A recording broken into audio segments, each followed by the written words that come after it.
Good evening. This is a pretty good crowd for given the fourth game of the World Series. Not to mention whatever speeches are being given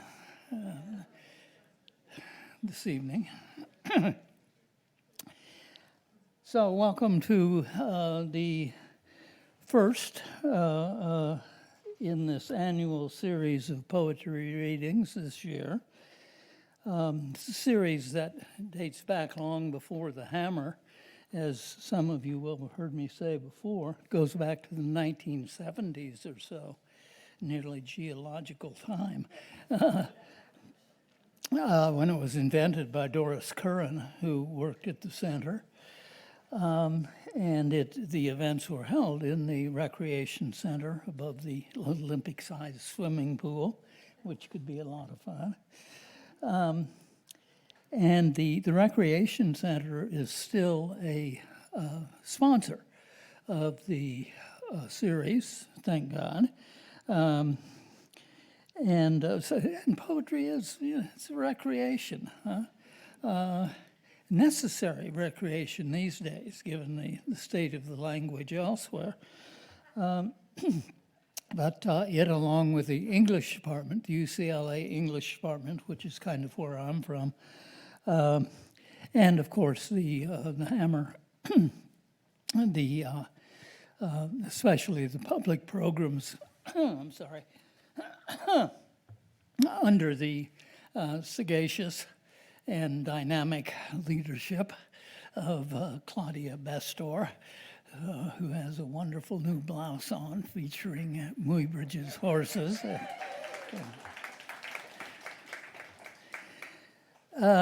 So I'm delighted to introduce Forrest Gander, whose distinguished career keeps getting more distinguished, and now includes the fairly recently published Mojave Ghost, an unusual text. Are you hearing me all right? Okay, good, yeah. An unusual text even in this era of experimental volumes, especially involving poetry. And I want to make just a couple of observations about the text. The first is that its details are, I think, crucial. Okay. Is that that's not a sign of anything, is it? Okay. Because this is a book which I left in my bag, which some of you might already have bought. And Melissa, can you hand that to me? You'll know what it is when you see it. It's back in the room someplace, I think, and ready to be bought by anybody. And so this is it. Okay. And it's a book that can be judged by its cover to a certain degree. It's sand colored, as you'll notice. It's more or less the color of a desert, say the Mojave. And the drawing on the cover, which I think Forrest must have overseen, or well, maybe not, but I'm going to talk about it anyway, because it's a saguaro cactus in the desert, and it's casting a shadow. But if you look at the shadow twice, you realize that it's not the shadow of the cactus, but of a human being. So the cactus is casting a human shadow. Are you here to tell me something? Yes. I'm sorry, please do. There's a ghost in the machine. We've never had a lighting cabinet before, and our lighting people are absolute experts.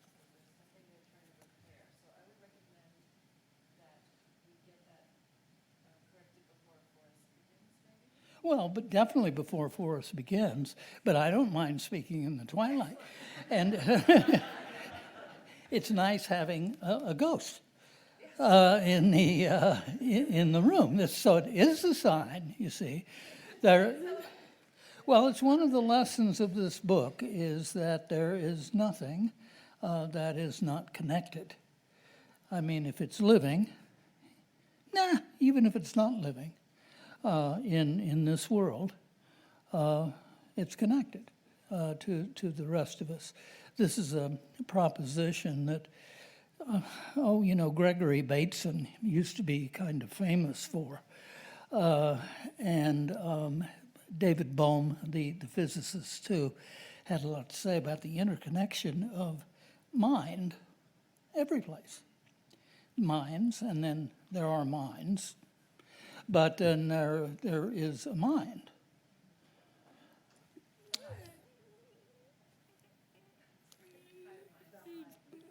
Okay, yes, okay, yeah, good, in the affirmative.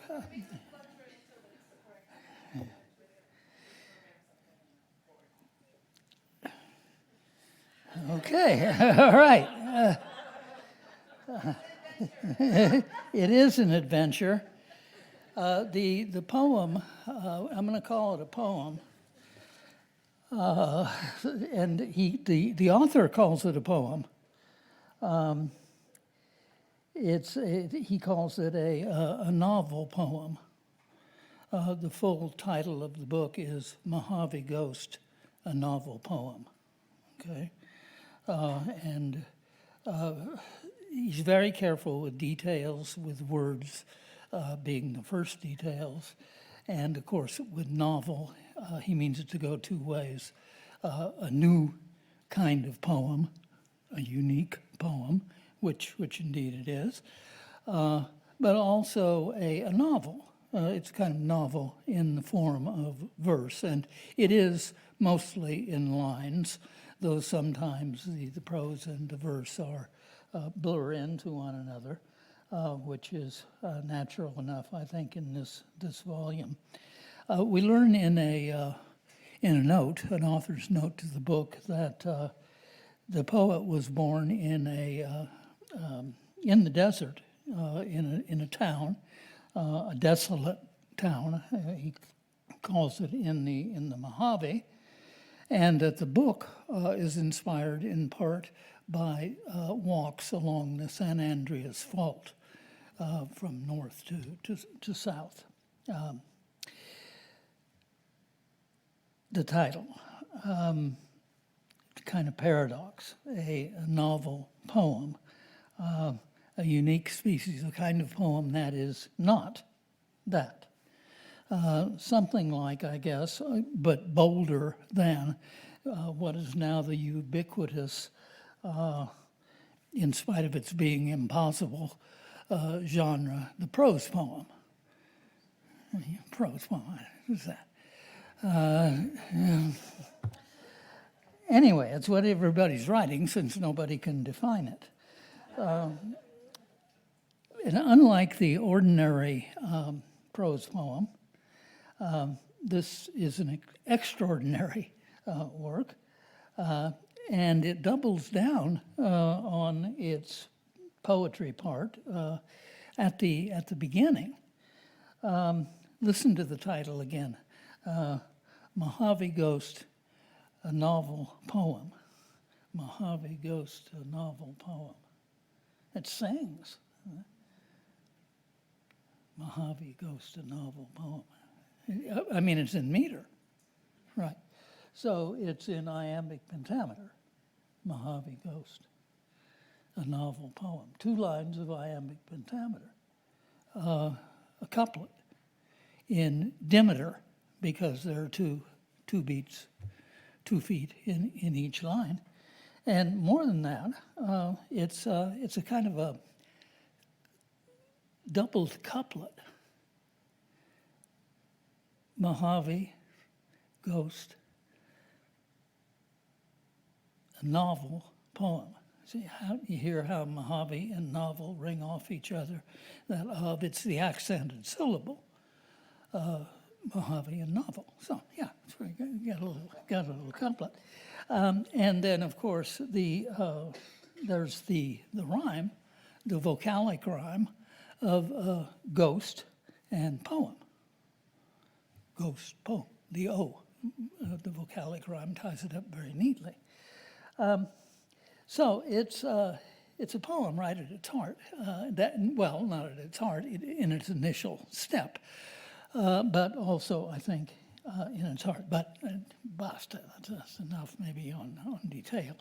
But my first point is William Blake's, that the singular and particular detail is the foundation of the sublime. Nice detail. But Blake, he also said, what did he say? To generalize is to be an idiot. One of his grossest generalizations ever. So we don't trust Blake altogether. But this story, this novel poem, springs from meditation and attentiveness, severe attentiveness, in what Forrest calls, I'm quoting, the gratuitous opulence of this emptiness in the desert. Nice, huh? The opulence of this emptiness in the desert. Note again the fondness for the paradox novel poem, empty fullness, runs throughout. It's a love story, I think, but it's not a mundane romance. It's a story about love. If you were to capitalize the L, then it's about love like that. Especially, I think, as much of it is kind of mysterious, which is a part of its allure. Especially as the poet has known it with at least 3 different women. His mother, who taught him a lot about the desert and helped him, enabled him to love it, and 2 partners. In the desert, while contemplating what he calls, and he's also a geologist, and so he's got a love of words, but he's got a real love of geological words especially. And he calls the desert, he says it is full of Ramos fissures that reticulate the plain. Yeah, Ramos features that reticulate the plain.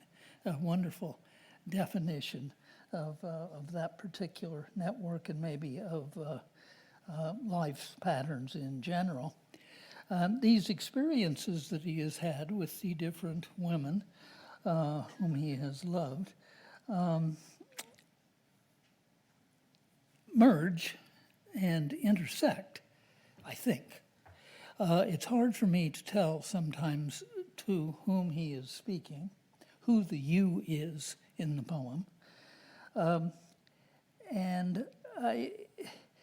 For example, when he asserts that all my gestures are addressed to you, we must, in its context, think first of his mother. But within just a few lines, he writes, "In the photographs taken of me before we met, I see only the impending joy in my face." Wonderful, wonderful passage. But that can't be his mother anymore. It's got to be somebody else. And then a few lines further on, in the present tense, we come upon each dawn your sing-song greeting to the cat. And here I think we have a third figure.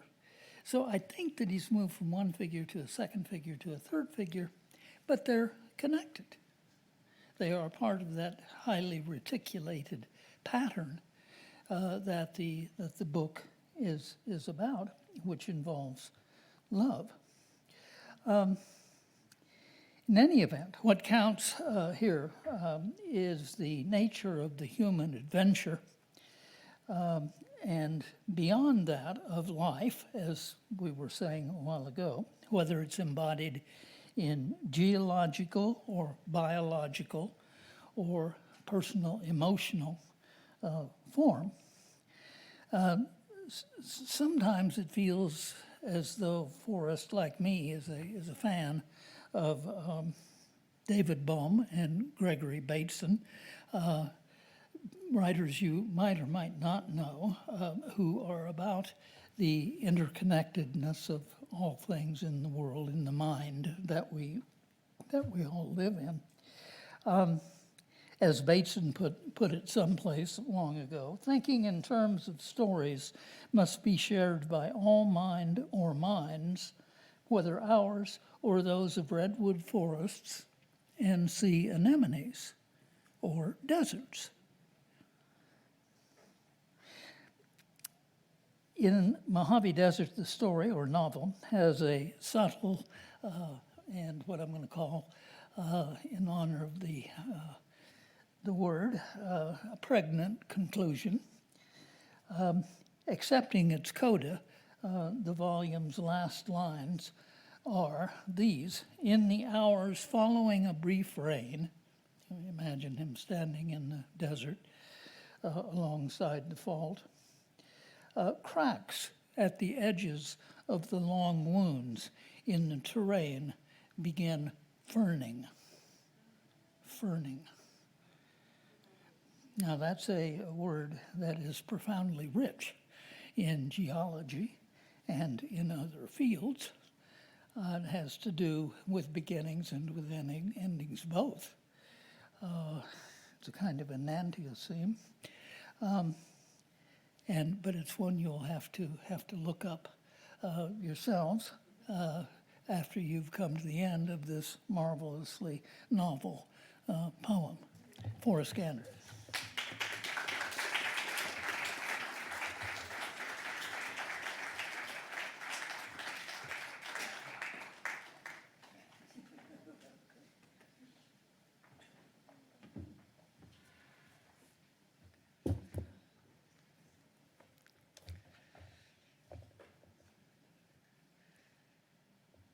Thank you for coming.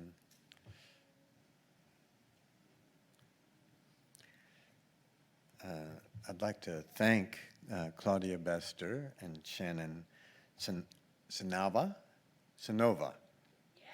of the Hammer Museum for treating me so well and for engineering this program.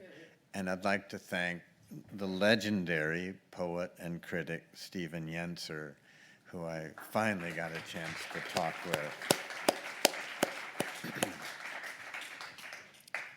So this book is a single work. There are no titles, particular titles. There's a little star over different section breaks. And I should tell you this at the beginning, that in the span of a few years, just a few years, recent years, I lost my wife, the poet C.D. Wright, my mother, and my younger sister, with whom I'd been extraordinarily close. Ungrounded, I accepted the invitation of a new immigrant to this country, the artist Ashwini Bhatt, who's sitting back there, to begin hiking along the 800-mile San Andreas Fault. For me, it was a meditative exercise, as Stephen mentioned, a kind of secular version of walking the Stations of the Cross.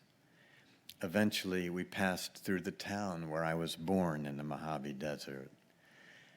As the present mixed with my memories, and as my tumultuous inner emotions and the landscape coalesced, I felt my sense of self become kaleidoscopic. I found myself correlating my emotions and the stricken landscape with other divisions, the fractures and folds that underline not only this country, but any self in its relationship to others. Mojave Ghost. Men arm themselves with facts.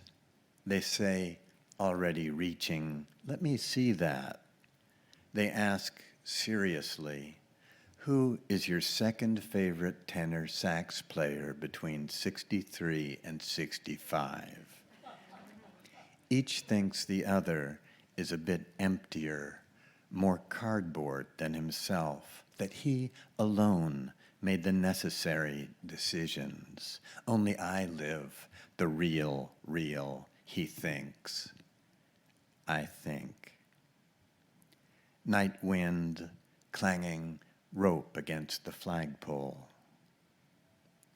There is nothing in me now of what I was before. That's what he tells himself in order to live with himself. Nearly midnight, on the dimly moonlit porch, his boots lined up neatly at the front door. 3 of the 4 black laces are tucked into the boots' collars, but one has gone loose, spilling from the eyelet to the concrete like a thin blood trail. I found my necessity, too, was provisional, and whatever was essential in me had gone slack behind certain irrevocable choices I had made. She asked quietly if he noticed. What? How the small moths come out at night. But the big ones, these, she said, casting her eyes into the darkness, only after midnight. A studied lack of correlation between his eyes, intent on her lips, and what he wants, which is somewhere else. That spangled negation she so casually calls evening.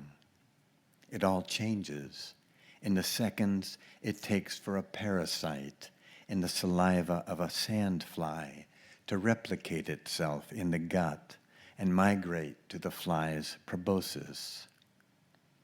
Waking alone into the faintly semen smell of the middle of the night.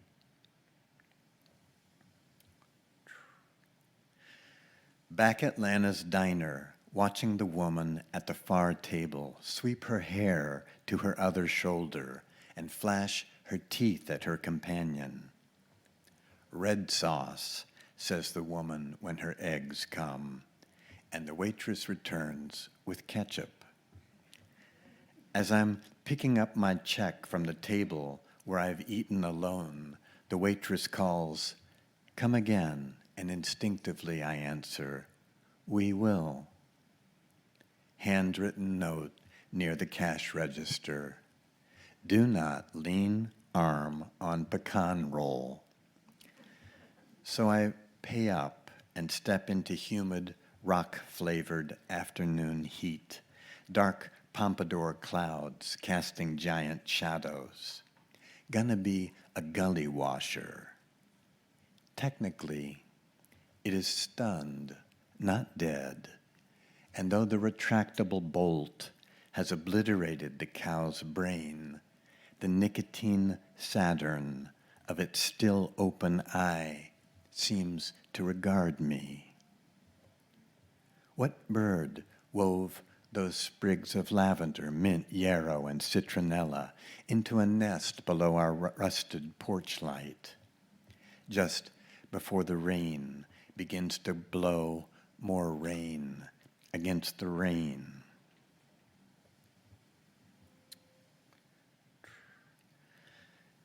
Because he was angry, or because he was depressed and denied it, or because he loathed, was laded with self-loathing, because he soaked in disappointment and boorishness, because depression swallows sound as mud swallows rain, the finer pleas and raw cries of pain he was eliciting from those he loved didn't reach him.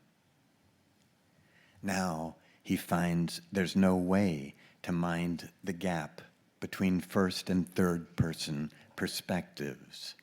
His perception of the world oscillates in and out of referential focus. I simply find no way. Like trying to straddle the scuttle in the attic.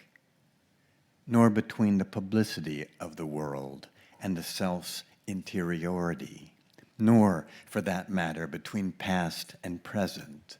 For still I pre-assume you before I catch myself staring into space, wanting to tell you something. Much of my experience is indistinct. God help me, I think, vaguely. But every moment rivets you into me.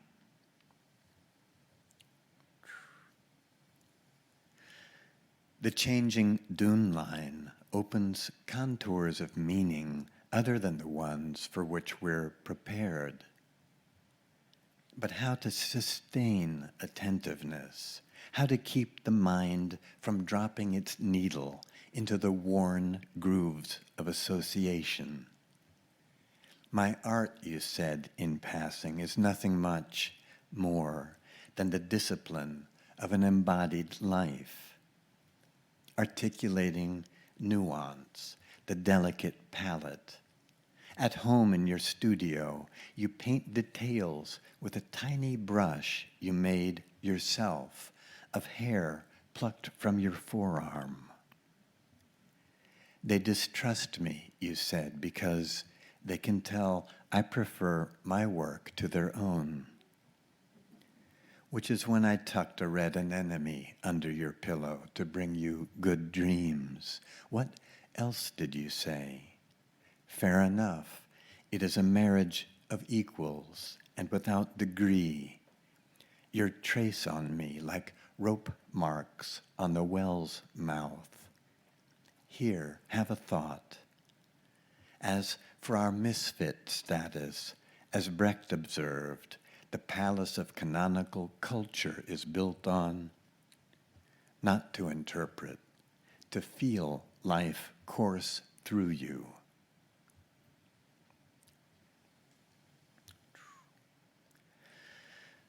But I was a jukebox. What came out of me was just what other people wanted to hear. Let's let sleeping dogs tell the truth. I see the lives of others, but not their actual lives. The more I try to remember it, the more the word fades. Time metamorphoses memories and buries them. There's no restitution. Gradually, they fold in on themselves, irretrievable. June morning, the mockingbird triggers my impulse to respond with a standing ovation. Because I gripped what I loved tightly, what I've lived makes it easier for me to leave it behind when my time comes. Because I didn't grip tightly enough. My younger sister died today. My father died today. My closest friend died today. My mother died today. Each of their deaths detonates in iterative simultaneity inside the tissue of my being, unanchoring me, setting me adrift. Such griefs as our graves. How is it I can continue to smolder like this? Why am I not consumed?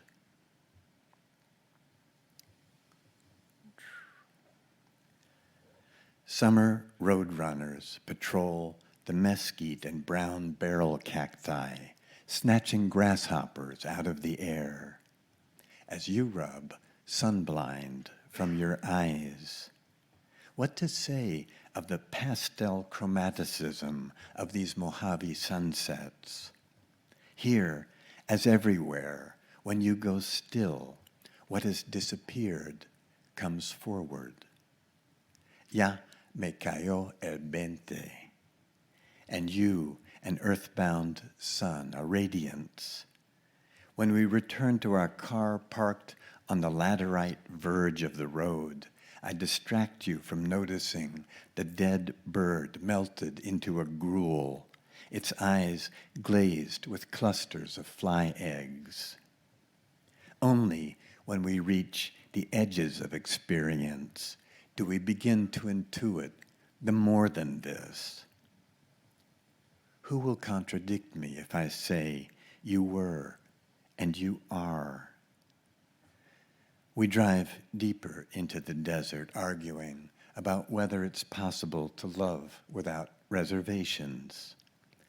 When we stop for gas in Barstow, where I was born, A boy offers to let you hold the horned toad he is gently stroking in the direction of its spines.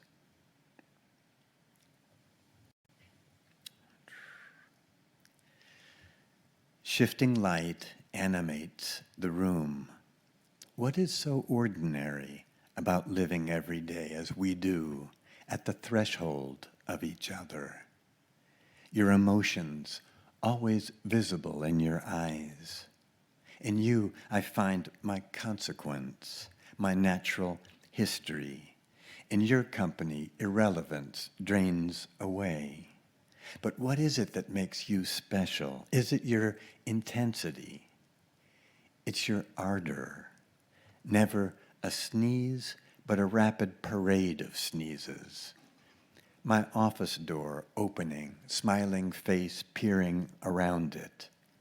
You said you couldn't help falling in love with me because I looked at you with the mesmerizing gaze of a border collie. Last night we parked in the roundabout at the end of the lane, just listening to the hiss of sodium vapor street lights and watching cyclones of oak moths rising and falling. We, who are also taking place in this place. The moon siphoned away into clouds. Was I even there? Will I be there when you need me?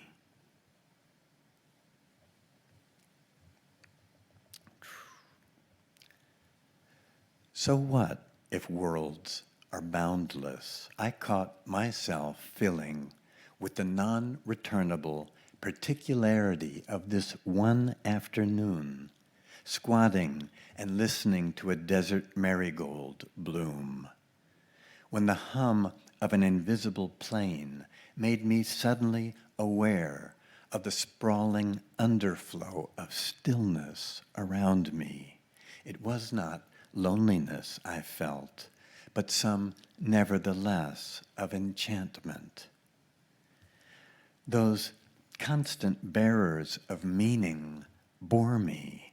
I want to open wide now to the absence of concept, understanding, representation, to the inward flare of exhilaration, to the gratuitous revelation of mineral forces. Isn't the materiality of this Joshua tree, its living presence, more than what it means?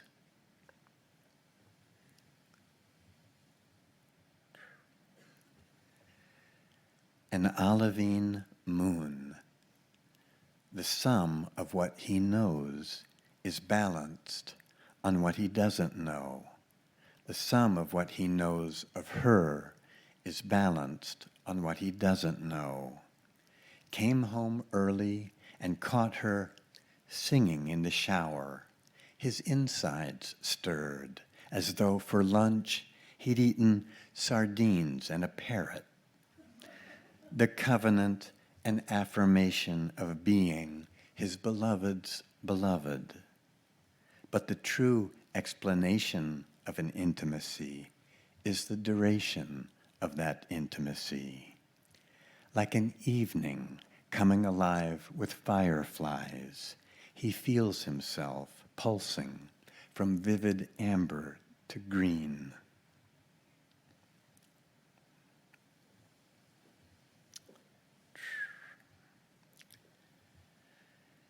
They pass the burnt carcass of an Oldsmobile rusting in an expanse of sand, ciphered quiet at the skirt of calico peaks, and turkey buzzards high up, weightless as flecks of ash.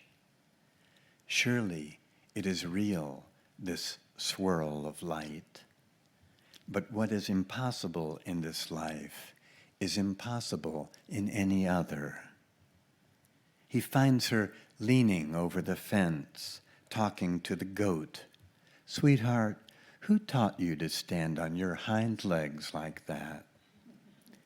It's her spring voice fuzzed by March pollen, the nitrous odor of his testosterone in the air.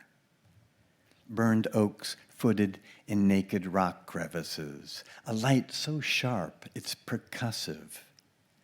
Is there an emotion of awareness? Do they re-find their bearings in the genuine, or will elation always be contingent, snagged between the slow unfolger of the self from its familiarities and the mesmeric qualities of hope?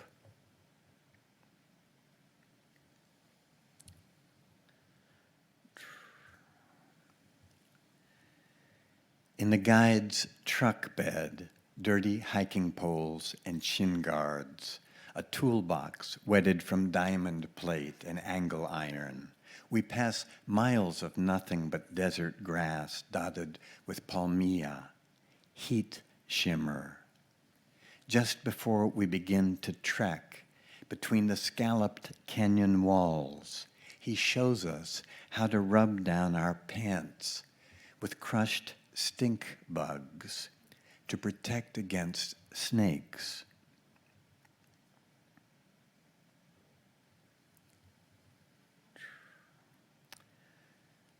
The Mojave, where whatever he is debouches from its sluice. What is more sacred than the gratuitous opulence of this emptiness? She can see how she looks to him, in his face, can see she is gorgeous. How do I measure the inner experience of aging? The and yet, the and still of your affection. You disappear into my line of sight as here takes its shape from you.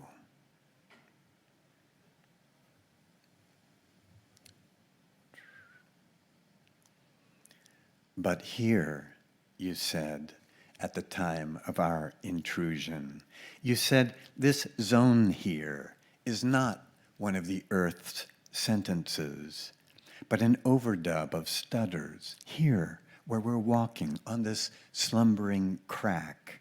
A complex, you said, of tensions right here, and you bent and touched your finger to the warm, ant-fenestrated dirt, while I surveyed the hairpin turn in the arroyo beside us. And then you stood and brought it, your finger, to my lips. You said, here, and you watched me as the taste, part you, part earth, brought a change to my face.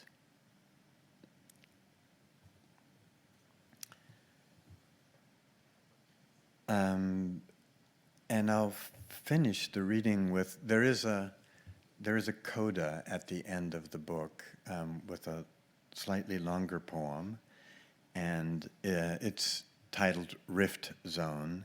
And those of you who aren't rock climbers should know that a shell jacket and approach shoes are implements that rock climbers use.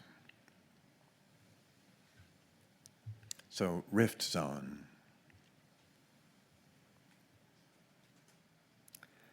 And so find myself in a shell jacket and approach shoes, strolling past boulders on the xeric canyon path limbed with mustard flowers, as though it were my garden, as though I'd never drawn those distinctions that separate me out, as though I hadn't long ago expelled myself from all that wasn't myself. But where is the human place in geologic time? Is there some quality in me that links I am to the remainder, to whatever is left over, left out? What in the world have I left out of me? Adjusting a headband beneath my hat, I lift the binoculars to my lined face. Displaced by lateral slip, the mountain's slopes have gone wonky. A human life, What is that anyway? Even here at the disturbance zone, I find myself pierced by birdsong, standing among trunks and vines risen from the ground, like the births and messages they are. A riven land, this place belongs solely to itself. From the wall of a crevasse, tree roots jut out into air. The fault is the earth's junction box, where its wires are bared.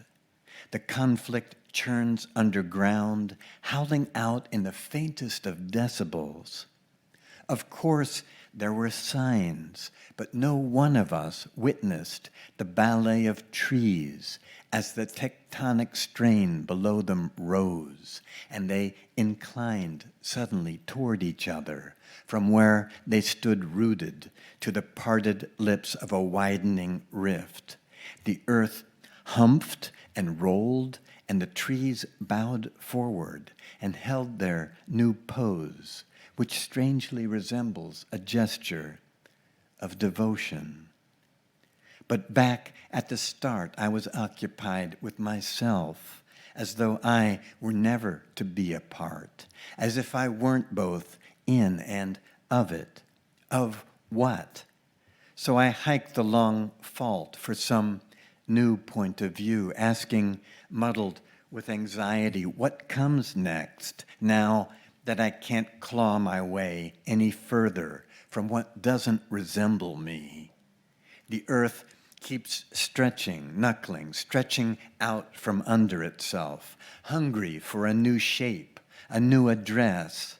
It has tossed itself loose from its sheets and risen, leaving behind a note I suppose I could read if I tried. The fissures run through everything, even through my remaining years, which I can count probably on my fingers. I fan them out and stare at their ruptured, upturned faces, the faces of my remaining years. I try reshuffling them, but no, they grimace one through the other. They release a sulfur smell. Their solidity dissolves like long clouds of filth entering a river. My time is here and not. Feet dangling, I'm perched at the edge of what? Listening to the crackle, the extinctions of small breaths around me, while crevices bloom from the crevices and dust lifts and catches in dry catches of wind. Heat and silence.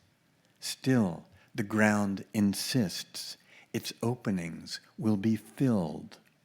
Why not apply myself over and over? This argument goes beyond me. I, who have never been homeless, groundless, am I just going to stand gobsmacked at the mirror while my years run out?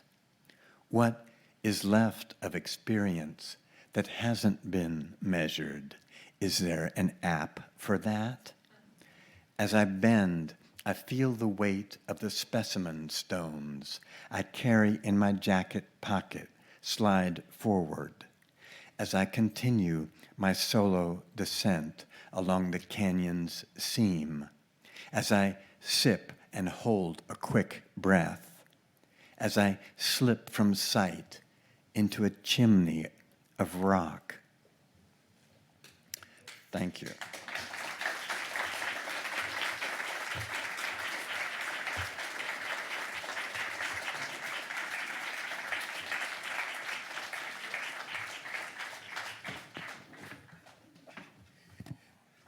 Thank you for a terrific reading. We have a little time for questions. If you'd like, I have a couple, but I don't want to intrude on your time. I want you guys to ask whatever questions you might have. And I think there will be people who can come to you with a microphone. So if you have a question or a comment that you'd like to make, put up your hand and somebody will come to you. Okay? Excuse me.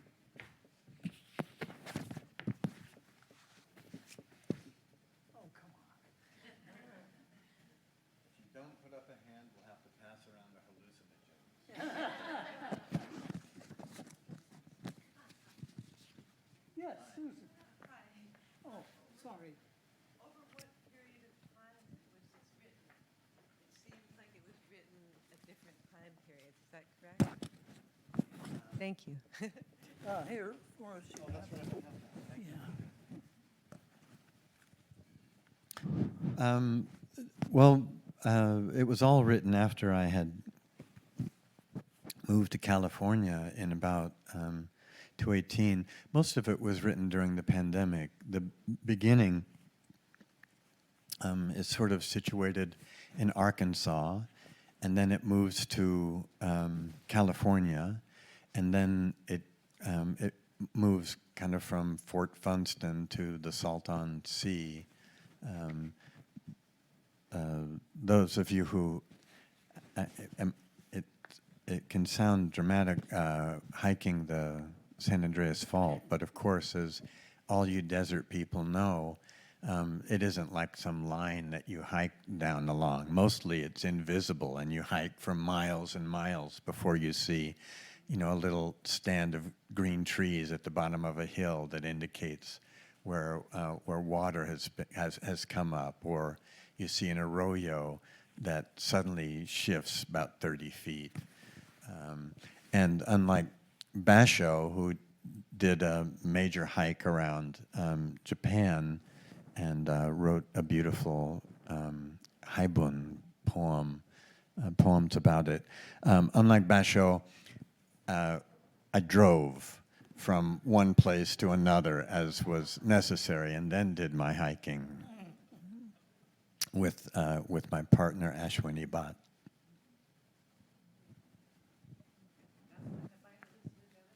Okay. Yes, yes. Thank you, Susan. Thank you for that beautiful reading.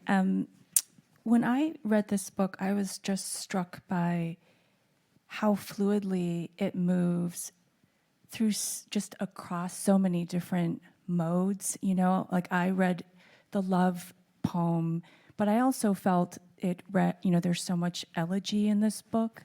And then there's so much interiority versus exteriority, like the internal and the external. Everything is so fluid. What was the process of writing such a capacious and wide book that contains so many different modes and, so much movement, I guess? Thanks, Victoria.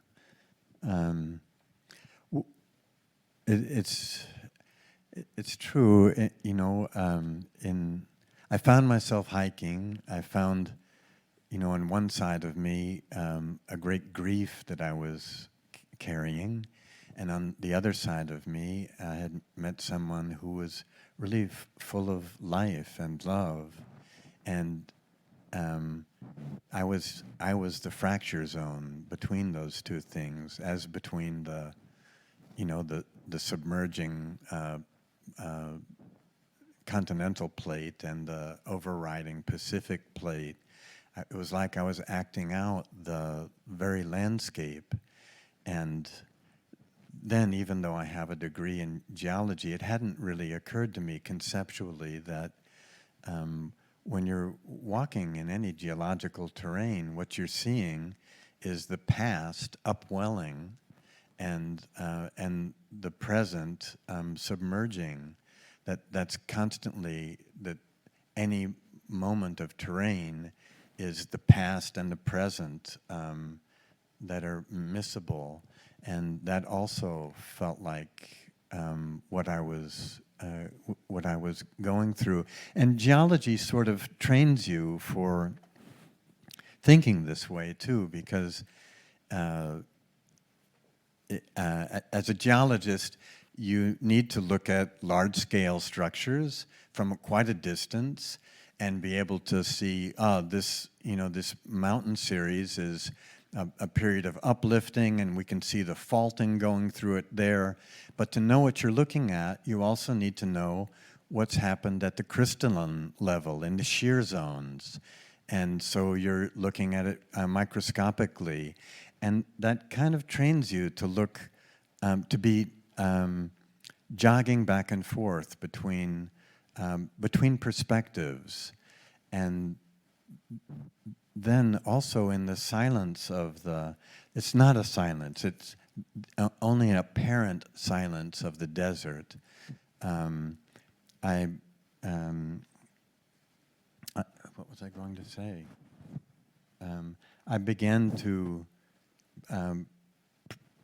perceive not just my mind thinking, that familiar mind that we all have that talks to us, but also like the mind watching that mind and talking about that mind.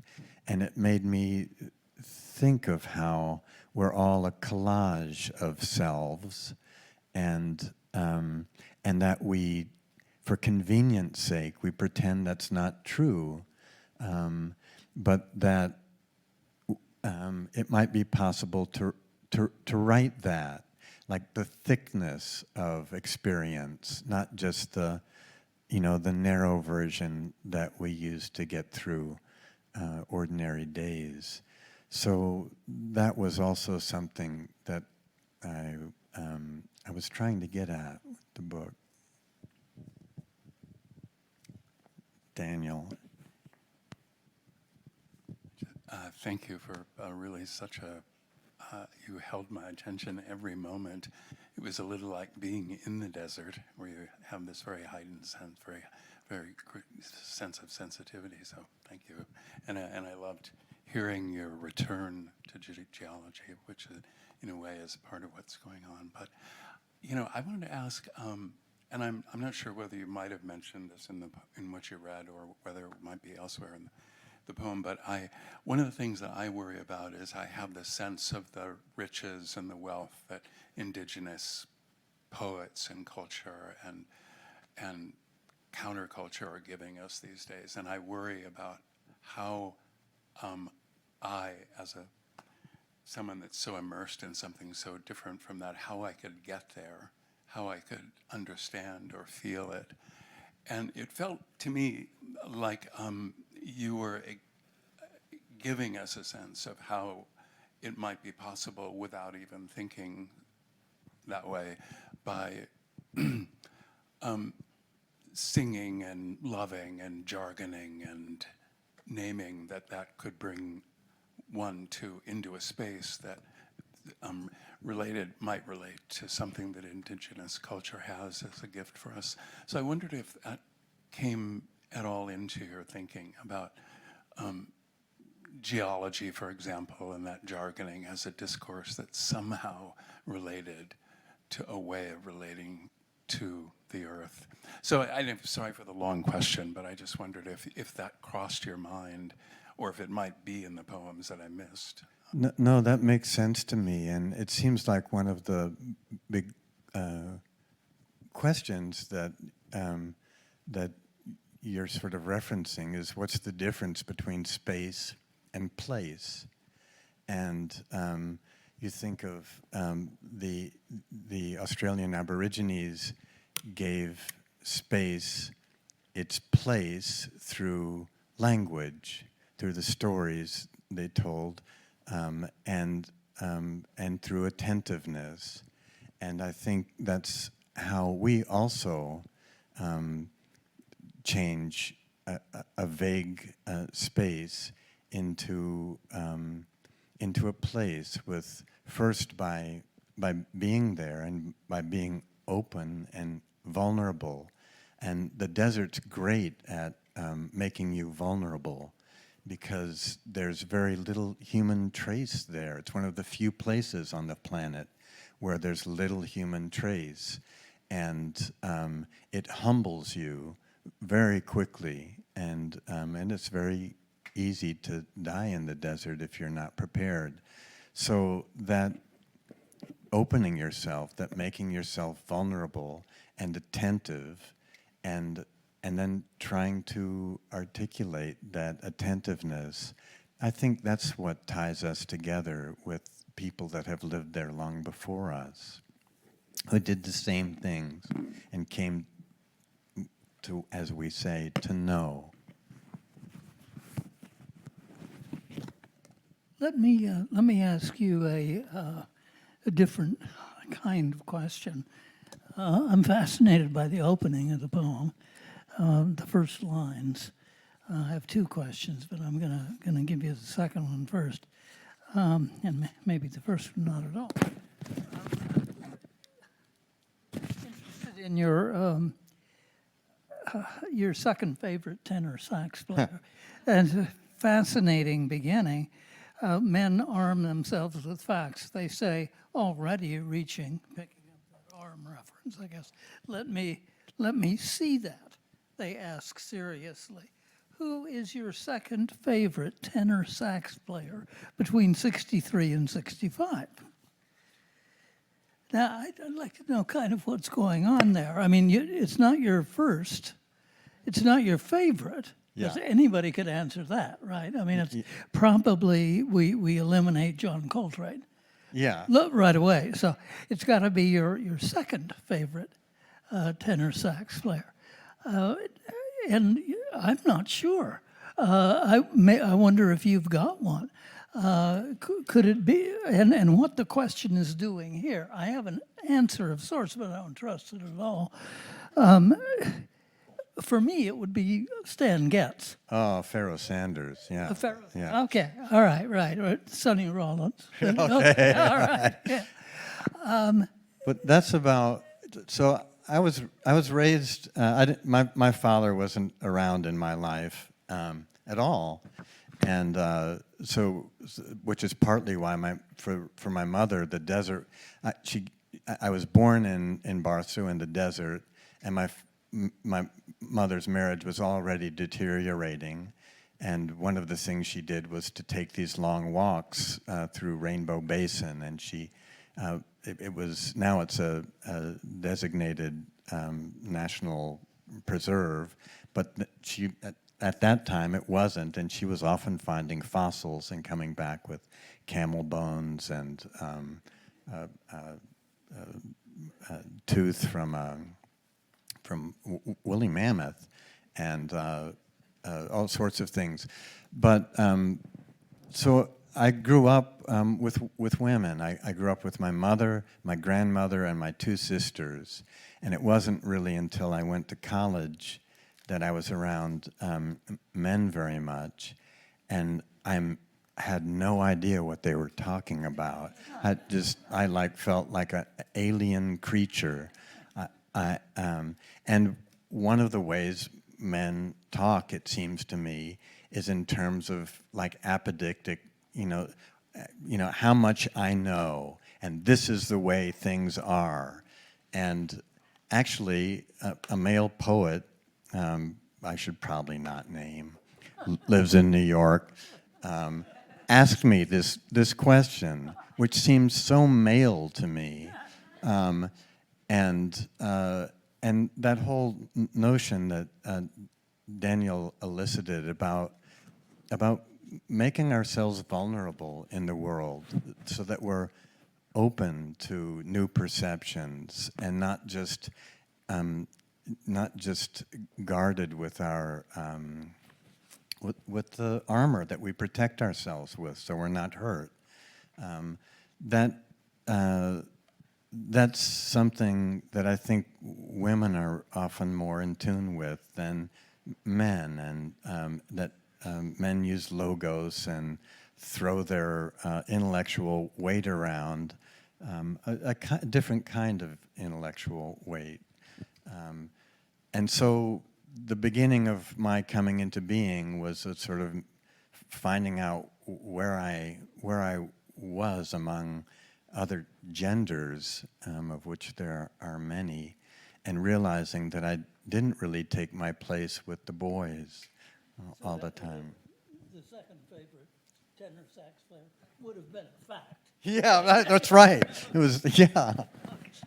But just a preposterous question. You also, yeah. Right. Okay, thank you. Yeah. The beginning of the poem sounds a little bit like Virgil. Oh. Never mind. Go ahead. Somebody had her hand up here. I just wanted to say that I really enjoyed how in the poem it felt like I was in the desert, and that I was half slightly zoned out, but still focused and attentive. And I feel like you did a really good job portraying that in the essence of the poem, and I really enjoyed that. My question to you would be, what, going through this process of writing this poem, how did it change you, and what did you notice changing about you before and after this process?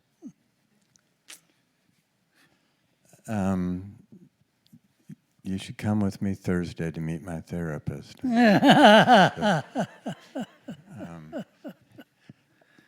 Really, the confidence in my singularity shifted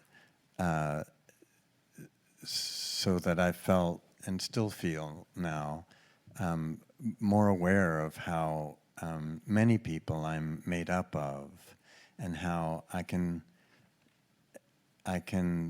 be with people who are, that the memory of people who are dead can be more profound to me than a conversation I might be having with someone in the present. That even when I'm, that even just, almost every ordinary activity, hearing the owls behind my house at night, or stirring garlic in the iron skillet, can elicit profound memories of people that aren't there, and that's not something I want to fight. Or I read so many books about grief, the 7 stages of grief, and it's all about metabolizing it and being at some other end. But what I realized is that for me, I want all of that in me. I don't want to deny any of it, even as I celebrate happiness and joy. So that's a kind of new stance for me. I love that line in the poem that a friend of yours says, "Happiness is for amateurs." Yeah. Yeah. I once met the writer Evan S. Cannell, who was a very reclusive man, and I was a total fan of his. He has, most people know him as a novelist, Mr. and Mrs. Bridge, and but he also wrote 2 incredible books of poems, and I was writing him fan letters, and finally I was coming to Santa Fe and asked if he would meet me, and he said he'd meet me at this bar. And he never met people. He was really singular. And so I sat next to him at this bar, and he didn't say anything. And I didn't know what to say, and I just blurted out, "Well, are you happy?" He said, "Pigs think about being happy." That was like the first thing. I just wanted to drink, and after that, but it turned into a friendship. Yeah. But maybe happiness that happiness is one of the things we are, but it's usually complicated with other things that we also don't want to deny, that we feel at the same time, that simultaneity. Is Claudia here? Okay. I can't see Claudia, and I think I am supposed to have seen her by now. I'm worried about time. I want people to be able to get a book signed if they would like. Is it time to do that? And okay, so I'm going to call this up at the beginning. This is the end of you guys, okay? And I'm sorry. There's a lot more to talk about, but I know that some of you would like to have a book signed too. So please get a book back here. Come up here, and Forrest will sign a book for you. And then we have a date elsewhere tonight. So please don't dawdle, and you get your signature, say hello, and go have a good dinner. And God, find out how the Dodgers did. Okay? All right.